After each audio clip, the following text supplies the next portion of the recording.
तो चलिए शुरू करते हैं। ನನ್ನ ಜರ್ನಿನ ನಾನು ಬದಾಮಿಯಿಂದ ಅಹಮದಾಬಾದ್ ವರೆಗೂ ಟ್ರೈನ್ ಮೂಲಕನೇ ಮಾಡಿರೋದು. ಇವಾಗ ನಾನು ಪ್ರೆಸೆಂಟ್ ಇರೋದು ಅಹಮದಾಬಾದ್ ಇಂಟರ್ನ್ಯಾಷನಲ್ ಏರ್ಪೋರ್ಟ್ ಗುಜರಾತ್ ಅಲ್ಲಿ. ಇವಾಗ ನಾನು ಮೊದಲೇ ಜರ್ನಿನ ಇಲ್ಲಿದ್ದಾನೆ ಶುರು ಮಾಡ್ತಿದ್ದೀನಿ. ನಾ ಯಾವ ಕಂಟ್ರಿಗೆ ಹೋಗ್ತಿದ್ದೀನಿ ಅಂತ ಗೆಸ್ ಮಾಡಿ ಕಮೆಂಟ್ ಬಾಕ್ಸ್ ಅಲ್ಲಿ ತಿಳಿಸಿ. ಹಾಗೆ ನಿಮ್ ಸಪೋರ್ಟ್ ಇಲ್ಲ ಅಂದ್ರೆ ಇಡೀ ಜಗತ್ತನ್ನ ಸುತ್ತೋದಕ್ಕೆ ಅಸಾಧ್ಯ. ಸೊ ನಾನು ಎಷ್ಟು ಕಾನ್ಫಿಡೆಂಟ್ ಇದ್ದೀನಿ ಅಂದ್ರೆ ಹೇಳಕ್ ಕೂಡ ಆಗ್ತಾ ಇಲ್ಲ. ಇವಾಗ ನಾವು ಏರ್ಪೋರ್ಟ್ ಒಳಗಡೆ ಇದೀವಿ. ಮುಂದೆ ಹೋಗ್ತಾ ಹೋಗ್ತಾ ನಾನು ಬೋರ್ಡಿಂಗ್ ಪಾಸ್ ಯಾವ ತರ ತಗೋಬೇಕು, ಚೆಕ್ ಇನ್ ಯಾವ ತರ ಆಗ್ಬೇಕಂತ ಹೇಳ್ಕೊಂತ ಹೋಗ್ತೀನಿ. ನಂದು ಇವಾಗ ಫ್ಲೈಟ್ ಬಂದ್ಬಿಟ್ಟು 11:50 ಇರೋದು. ಹಾಗೆ ಮುಂದೆ ನಿಮ್ಗೆ ನಾನು ತಿಳಿಸ್ತಾ ಹೋಗ್ತೀನಿ. ಇವಾಗ ಚೆಕ್ ಇನ್ ಶುರು ಆಗಿದೆ. ಇವಾಗ ಚೆಕ್ ಇನ್ ಮಾಡೋದು ಹೆಂಗಂತ ತೋರಿಸ್ಕೊಡ್ತೀನಿ. ನಂಗೆ ಆದಷ್ಟು ಸಾಧ್ಯ ಮಾಡ್ತೀನಿ ತೋರಿಸ್ಕೊಡೋದಕ್ಕೆ. ಆತಂದ್ರೆ ಚೆನ್ನಾಗಿರುತ್ತೆ. ನಾನು ಅವಾಗ್ಲೇ ಸಾಧ್ಯ ಟ್ರೈ ಮಾಡಿದೆ ತೋರ್ಸ್ಬೇಕಂತ ಆಗ್ಲಿಲ್ಲ. ಹಾಗೆ ನಂದು ಚೆಕ್ ಇನ್ ಕೂಡ ಆಗಿದೆ. ಎಷ್ಟು ಸರಳವಾಗೈತಂತ ಅಂದ್ರೆ ಯಾವ್ದೇ ತರನಾದಂತ ಅಡೆತಡೆಗಳು ಆಗ್ಲಿಲ್ಲ. ಇವಾಗ ನೆಕ್ಸ್ಟ್ ಇರೋದು ನಮ್ದು ಇಮಿಗ್ರೇಷನ್. ಅದಕ್ಕಿಂತ ಮುಂಚೆ ನಾನು ಚೆಕ್ ಇನ್ ನೋಡ್ಕೊಂಡ್ಬಿಡಿ. ಬನ್ನಿ ಹೋಗೋಣ ಹಾಗೆ ಮುಂದೆ. ಬೋರ್ಡಿಂಗ್ ಪಾಸ್ ಮುಗಿದ್ಮೇಲೆ ಇವಾಗ ಹೋಗ್ತಿರೋದು.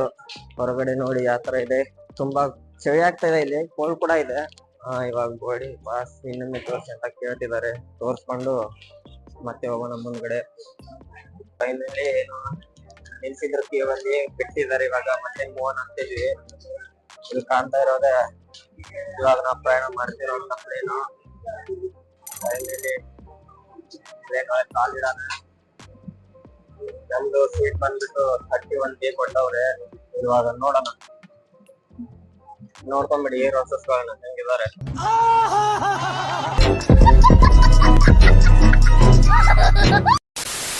ಕೂಡ ನಡೀತಾ ಇದೆ. ಸೇಫ್ಟಿ ಪರ್ಪಸ್ ಯಾವ ತರ ಇದೆ ಅಂತ ಮತ್ತೊಮ್ಮೆ ಕೂಡ ಅವ್ರು ಹೇಳ್ತಾರೆ. ಇವಾಗ ಸೀಟ್ ನಂಬರ್ನ ಹುಡುಕೊಳ್ಳೋದು ನಮ್ ಕೆಲ್ಸ. ಸಿಗ್ಲಿಲ್ಲ ಅಂದ್ರೆ ಮತ್ತೆ ಅವ್ರು ಕೇಳೋದು, ಸರ್ ಬನ್ನಿ ಸರ್ ಹೇಳ್ಕೊಡಿ ನಮ್ ಸೀಟ್ ಎಲ್ಲಿದೆ ಅಂತ. ಹೊರಗಡೆಯಿಂದ ನೋಡಕ್ಕೆ ಸಿಕ್ಕದಾಗಿದ್ರು ಒಳಗಡೆ ಬಂದ್ಮೇಲೆ ಏನೋ ಗೊತ್ತಾಗತ್ತಂತಾರಲ್ಲ, ಆ ತರ ದೊಡ್ಡದಾಗಿದೆ ನೋಡಿ. ಬಟ್ ಇದ್ರಲ್ಲಿ ಒಂದು ಏನಂದ್ರೆ ಬಿಸ್ನೆಸ್ ಕ್ಲಾಸ್ ಮೆನ್ಷನ್ ಇಲ್ಲ. ಈ ಫ್ಲೈಟ್ ಅಲ್ಲಿ ಬಿಸ್ನೆಸ್ ಕ್ಲಾಸ್ ಇರೋದಿಲ್ಲ. ಎಲ್ರು ತಮ್ಮ ಲಗೇಜ್ ಇಡೋದ್ರಲ್ಲಿ ಬಿಸಿ ಆಗವ್ರೆ. ನಮ್ ಸೀಟ್ ಹೊಡ್ಕೊಂಡು तुम्हें जो मैंने देखा, तुम्हें जो मैंने जाना। अच्छा अच्छा अच्छा अच्छा अच्छा ठीक है अच्छा। Excuse me, sir.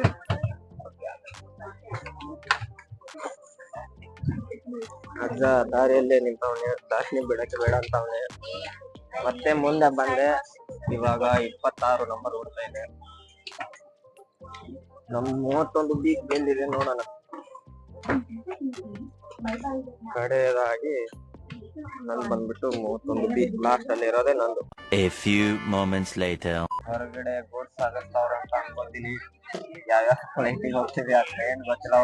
ಒಳಗಡೆಯಿಂದ ಹೊರಗಡೆ ಕಾಣ್ತಾ ಇರೋ ವ್ಯೂ. ಹಾಗೆ ಒಂದ್ ಸಲ ಒಳಗಡೆ ತೋರಿಸ್ಕೊಡ್ತೀನಿ. ಅಣ್ಣ ಗಾಡಿ ಹೊಡ್ಯಾಕತ್ತಾನ. ಬರ್ರಿ 10 ರೂಪಾಯಿ ಒಂದ್ ಸೀಟ್ ಅದಾವ ಇದ್ರಾಗ. ಯಾರ್ಯಾರು ಬರ್ತೀರಿ? ಅಣ್ಣ ಫ್ಲೈಟ್ ಹೊಳ್ಸ್ಕೊಂಡ್ ನೋಡ್ರಿ ಚಾಲು ಮಾಡ್ತಾನೀಗ. ಪೂರಾ ಎಷ್ಟು ತಿನ್ನನಷ್ಟ ಹೊಮ್ಲಿಕ್ಕೆ ಹಾಕ್ತಾನೀಗ.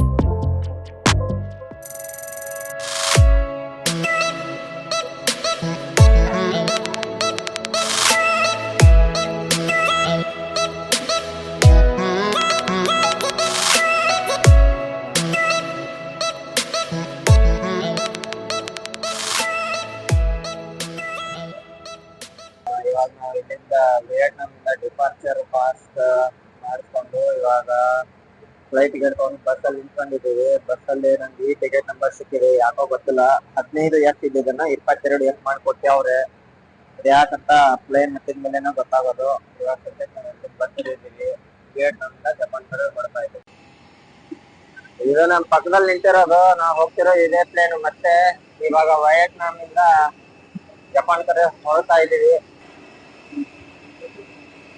ನೋಡ್ರಿ ಒಳಗಡೆ ಹೋಗೋಣ. ಮತ್ತೆ ಅದೇ ಕೆಲಸ, ಮತ್ತೆ ನಮ್ ಸೀಟ್ ನಾವೇ ಹುಡ್ಕೊಳ್ಳೋಣ. ಬೆಳಗ್ಗೆ ಅಜ್ಜಾರ ಕಾಡಿದ್ರು, ಇವಾಗ್ಲೂ ಮತ್ತೆ ನನ್ ಮುಂದೆ ಅಜ್ಜಾನೆ ಅವನೇ. 2000 years later.